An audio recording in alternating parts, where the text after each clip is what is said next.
semua serang! Ayo semua serang! Aguanta sang kepala suku mengobarkan semangat para penduduk untuk menyerang musuh. Dalam kondisi langit yang gelap di waktu subuh, musuh yang tidak siap kalang kabut menghadapi serangan tiba-tiba suku sayap baja.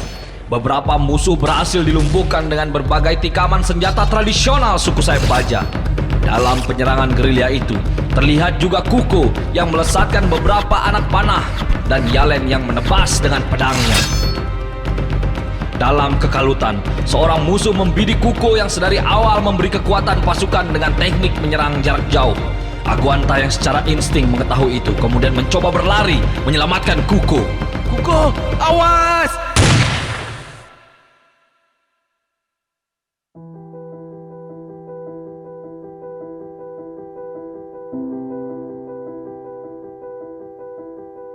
Mentari mulai menembus pelan dedaunan di dalam hutan. Pada satu titik rumah, terlihat suasana yang cukup berbeda. Beberapa pemuda berkumpul di kediaman kepala suku. Setelah mendapatkan tembakan dari musuh, Aguanta tidak sadarkan diri. Dukun suku telah memberikan ramuan padanya, namun tidak ada tanda bahwa Aguanta akan sadar.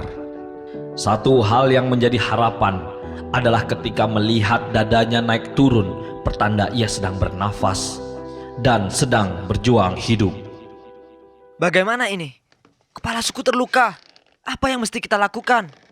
Dukun mengatakan bahwa dia akan baik-baik saja. Namun, perlu waktu untuk beristirahat. Syukurlah, beliau pasti selamat.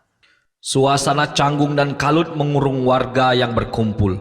Dalam keheningan, beberapa pemuda akhirnya mulai berbicara. Dari beberapa serangan kita, serangan kemarin pagi adalah yang terbaik. Melihat rencana yang telah dibuat, kita hanya memerlukan satu serangan lagi. Dan kita bisa membebaskan kawan-kawan kita yang ditawan. Dan membantu penyerangan dari dalam. Iya, kita sudah membuat kemajuan pesat. Rencana kita pasti berhasil. Tapi, jika kepala suku tidak bangun sampai besok, rencana kita bisa gagal. Kita memerlukan komando. Suku sayap baja sangat mengandalkan Aguanta dalam perang dengan musuhnya kali ini. Karakter Aguanta yang tenang dan pemikir sekaligus kuat merupakan kombinasi yang tepat sebagai seorang pemimpin. Dalam beberapa kali kekalahan pasukannya, Aguanta mampu menemukan titik lemah dari musuh dan serangan yang dilakukan kemarin subuh adalah satu dari dua serangan terakhir yang dibutuhkan untuk mengalahkan musuh dan menyingkirkan mereka dari pulau. Namun dengan tidak sadarnya Aguanta akibat tembakan musuh, rencana penyerangan terakhir akan terancam gagal. Jika kepala suku masih terluka, apa sebaiknya kita mengangkat pemimpin baru? Tapi aku tidak yakin salah satu dari kita mampu melaksanakannya. Ya, kamu benar juga.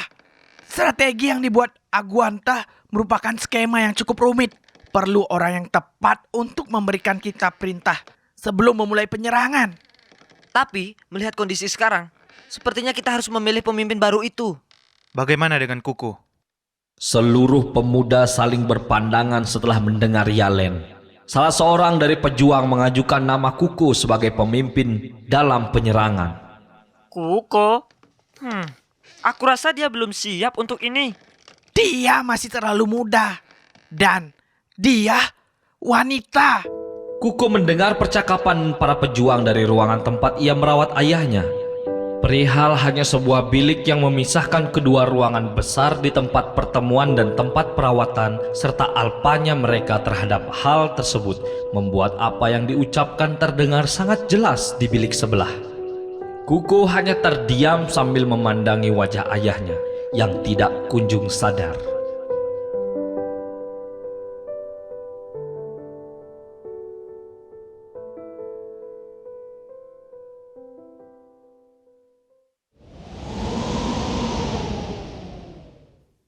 Ternyata kamu di sini. Yalen, kamu ngapain kesini? Dari tadi aku mencarimu di perkampungan tersembunyi, tapi kamu tidak ada. Dan aku berpikir bahwa mungkin Bukit Elang ini menjadi satu-satunya tempat di mana aku bisa menemukanmu. Kamu hebat. Ya, sebenarnya karena kamu dulu pernah mengajakku ke sini. Kemudian Yalen duduk di samping Kuko yang termenung melihat ke arah jauh. Dari atas bukit yang tertutupi pohon tinggi, Kuko dan Yalen melihat ke arah hutan yang mulai gundul dan dipenuhi kepulan asap. Sebentar lagi kita akan mengusir mereka. Menurut rencana, serangan terakhir ini akan membuat mereka ketakutan dan kalang kabut. Setelah itu, mereka akan kabur dari sini. Kuko? Kuko, kamu mendengarkanku? Iya, Yalen. Yalen, kamu tahu kan ayahku terluka karena apa? Tertembak? Iya, karena aku. Karena dia melindungiku. Kuko, Aku payah. Bahkan menjaga diri pun aku tidak bisa. Sampai mengorbankan orang lain. Dan orang itu ayahku. Kuko membenamkan wajahnya dalam lengan yang ditopang oleh lututnya. Sebenarnya Kuko menahan tangisnya agar tidak terdengar oleh Yalen. Yalen yang tidak melepaskan pandangan dari hutan kemudian berujar. kamu tidak pernah berubah, Kuko. Selalu terlihat tegar, bahkan ketika kamu harusnya merasa sedih. Sebagai teman masa kecilmu, aku tahu itu. Kamu ingat, ketika kita berada di bukit ini, kamu begitu senang sekaligus bangga dengan apa yang kita miliki di pulau ini. Keindahan alam ini selalu kamu puji. Keberadaan patung kesatria Kuko selalu kamu kumandangkan. Karena itu yang membuatku semangat. Dan semangat itu tidak boleh padam karena satu dan lain hal. Kenapa? Kalau tidak karena semangatku yang berlebihan, seharusnya aku bisa untuk membuat ayahku tidak terluka. Kuko, kepala suku, maksudku ayahmu, terluka bukan karena salahmu. Dia wajib untuk melindungi seluruh warganya. Bahkan ketika perang, kebetulan saja yang dia lindungi adalah dirimu saat itu. Kita sudah melewati pertempuran ini puluhan kali. Dan sekarang, tidak ada alasan untuk kehilangan semangat. Apa yang menjadi semangatku sekarang? Warga suku meragukanku dan tidak percaya karena aku wanita. Ayahku terluka karena aku. Aku sungguh payah. Sebenarnya, pembicaraan kemarin terjadi karena kita semua dalam kondisi panik. Kita bisa bicarakan kemudian dengan mereka. Kamu tahu kan, kita sebenarnya saling percaya dan mendukung satu sama lain. Dan karena menyalahkan dirimu karena membuat ayahmu terluka, sepertinya tidak perlu kamu lakukan lagi. Kenapa? Ayahmu baru saja siuman.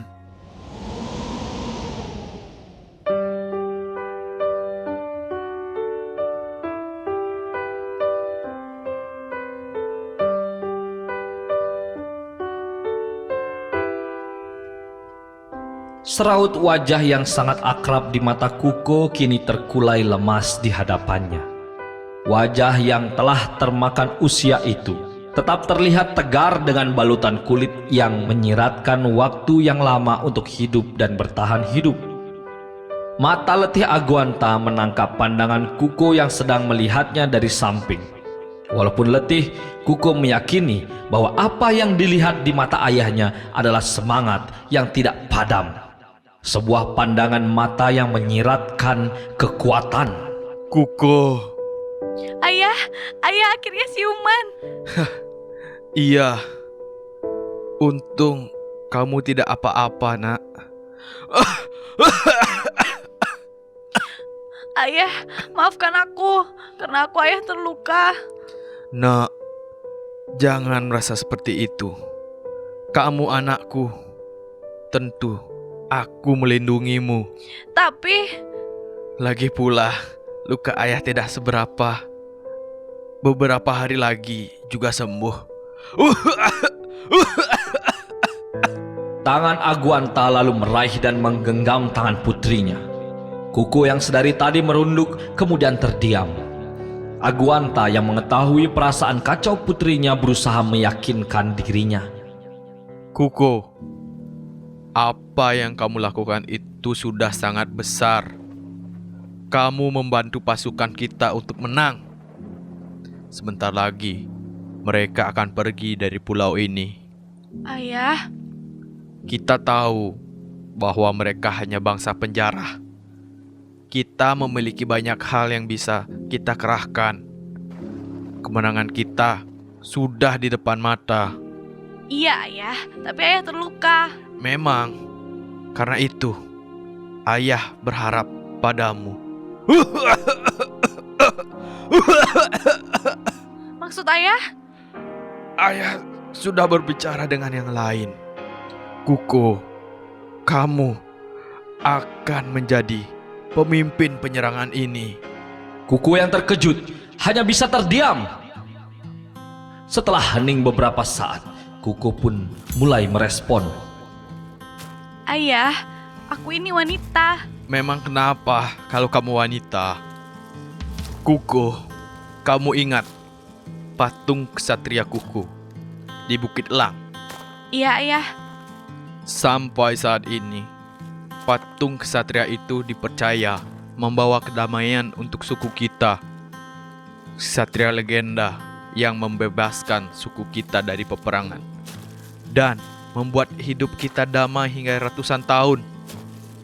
Beliaulah Kuko, sang kesatria sekaligus kepala suku sayap baja yang memenangkan perang terdahulu.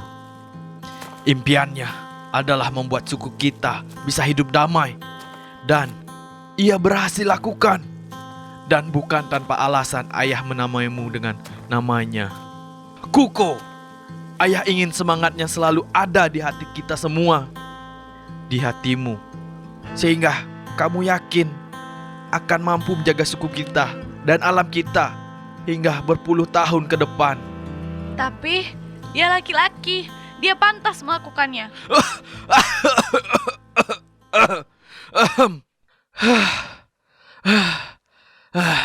Aduh, siapa bilang beliau itu laki-laki? Maksud ayah? Kuko, sang ksatria legendaris. Beliau adalah wanita. Wanita perkasa yang membawa suku kita hidup damai. Apa? Tapi tidak mungkin ayah. Setauku dia. Apa yang kamu duga sebenarnya berbeda. Patung ksatria Kuko dibangun lengkap dengan zirah dan topeng untuk menutupi fisiknya yang wanita. Itu adalah titah dari ksatria Kuko sendiri. Tapi kenapa? Beliau ingin siapapun bisa melindungi suku kita, siapapun dia. Perihal dia menutupi fisiknya agar semata-mata kita mampu melakukan tugas itu tanpa terbebani akan siapa kita, menjauhkan kebingungan kita akan berbagai perbedaan antara laki-laki dan wanita. Siapapun dari kita memiliki kewajiban yang sama, bisa melindungi suku sayap baja. Sejenak Kuku teringat postur patung ksatria ketika terakhir dia pergi ke Bukit Elang bersama dengan Yalen. Semua akhirnya terjawab ketika dia merasa aneh dengan postur tubuh kecil ksatria yang tertutup zirah dan bertopeng. Ternyata bentuk itu adalah bentuk tubuh wanita, bukan pria. Itu sebabnya ketika kita menceritakan kisah ksatria Kuku, kita tidak pernah mengatakan ia adalah pria ataupun wanita. Kita selalu mengatakan dia sang ksatria perkasa. Jika kamu menganggapnya adalah pria selama ini, berarti itu adalah dari pemikiranmu sendiri selama ini. Ayahnya mengatakan hal yang benar. Aguanta sang bijaksana nan kuat telah mewariskan kisah berharga pada Kuko. Kuko pun seperti mengerti akan melaju kemana percakapan ini. Kuko, ayah memilihmu bukan semata-mata karena kamu anak ayah. Ayah, batukku tambah parah. Ayah harus istirahat. Genggaman Aguanta pada Kuko menjadi semakin keras. Kuko merasa ada yang aneh dari genggaman ayahnya itu. Kamu adalah seorang ksatria. Ayah menjadi ayah sekaligus ibu bagimu. Satu sisi, ayah berjanji pada mendiang ibumu untuk mewariskan kewajiban melindungi desa padamu. Ayah, ayah, Ayah tahu kemampuanmu. Kamu telah menjadi pemanah hebat. Masyarakat juga mengakuinya. Kamu pasti bisa, Kuko. Seketika genggaman tangan Aguanta melemah. Wajah Aguanta menjadi lebih lemah. Kuko yang menyadari itu seketika menguatkan genggaman ayahnya. Dalam kepanikan, bukan percakapan ini yang ia harapkan tadi. Ayah! Ayah! Bangun ayah! Aguanta tergolek lemah dan tidak merespon Kuko. Kuko yang panik menjadi bingung melihat wajah yang sangat dikenalnya itu tidak menjawab. Matanya mulai kabur karena air mata. Ayah, aku berjanji, aku akan melaksanakan tugas ini. Sekarang bangun ayah! Ayah!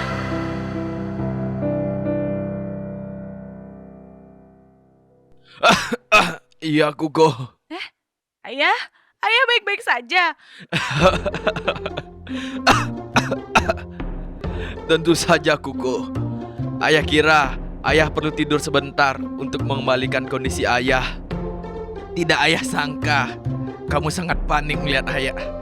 Hanya tertidur sebentar. Kuko bengong melihat ayahnya, Aguanta, kepala suku yang bijaksana dan kuat, sekaligus seorang yang memiliki selera humor yang mengesalkan.